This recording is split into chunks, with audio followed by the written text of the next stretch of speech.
Today, I want to address something that I hear quite a bit about from my students too. They sign up for the coaching.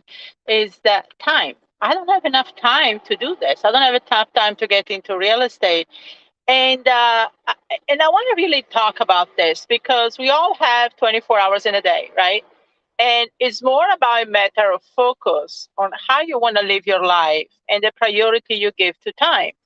For example, right now I'm on the road. I'm on a road trip. I'm dressed really casual here and I'm parking a parking lot. And as I was driving along, I was thinking about this because I was like, even when I travel, I have time. We run three different businesses. We have the real estate investing business.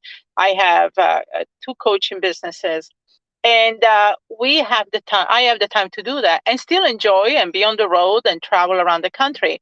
And I carve out my time. Like, for example, from every morning from 7 a.m. till about noon, I work, and then the rest of the day I'm on the road. I'm traveling, or I'm having an adventure. I went sailing yesterday and so forth. It's about a matter of really wanting something so bad that you're going to make the time for it. That's the number one thing. When I was working corporate 20 some years ago and I decided to switch to real estate full time, again, I made the time for it. I decided my focus was not my corporate career anymore. And the day I decided back in 95, I remember it was in June of 95 that I decided by the end of 95, I was going to quit corporate and be in real estate full time. I was already toying around with real estate for several years prior to that, but I said, what am I doing? At this point in my career, I was making three times more in real estate per year that I was making in my corporate job. So I was like, just imagine now if I had all day to do real estate. And so, but I understand, we have a concern. We have to make sure the consistent income and money comes in. I had three small children, was going for a divorce at that time too. So, I understand that. But the thing is, the main thing that happened is I switched my focus from, I just went in, punched the clock, did what I had to do just so that I could get a paycheck for a couple more months until I got myself situated. But any available moment I had, my lunch hour, my commute to the office, my commute out of the office, evening hours, when my kids were to bed. And we're talking 95. We didn't have a lot of the tools and technology and things that we have nowadays that can definitely simplify things for you. A lot of stuff was done by pen and paper and, going through the Sunday classifieds and, actually calling people. But I was doing everything I could. My focus shifted. So, and commute to work, I would do my phone calls. My lunch hour, I would return my phone calls. I was taking breaks during my break to make the phone calls. In the evening, I put the kids to bed at 7:30, and I was getting on the phone and my phone calls. So the thing is, I was organizing my days because I knew that if I did this in for 3 to 6 months, that's it. I could quit and I would do this the rest of my life and I would have the freedom that I was craving. And that's what happened. By the end of the year, I quit and I got into real estate full time and never looked back. And this was back in 95. So, with that said, I know what it means to juggle a career, a job, but then you have to make a decision. You want that to be your main job and then your real estate part time, that's fine too.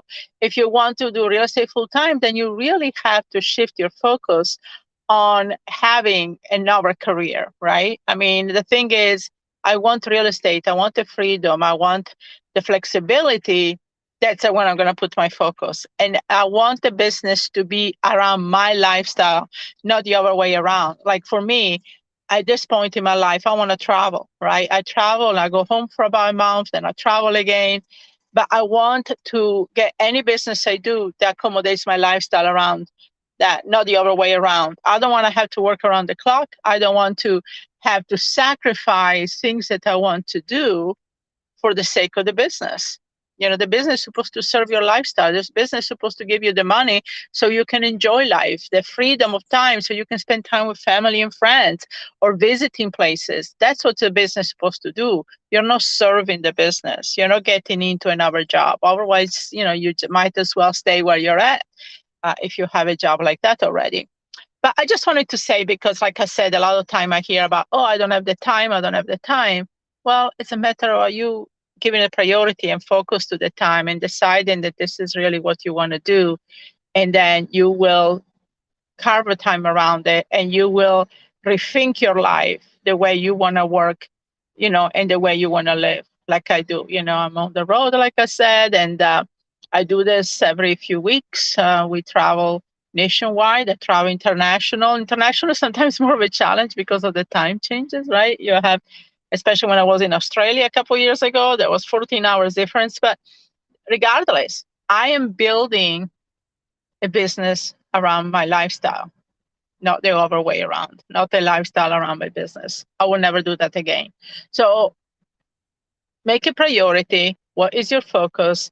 How would your dream day look like? What would you do? What you get up in the morning and have your coffee? What would you do? Write it down. Write down what you dream like, and then visualize it, dream about it, and you will see that you're going to start shifting how you want to live your life and your priorities. And then, of course, there are some practical tools for time management. Like I use Trello, Trello, to organize my to-do list.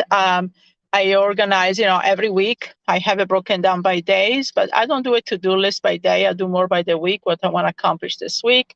And then I work a lot with delegating things. I delegate things to virtual assistants, to assistants.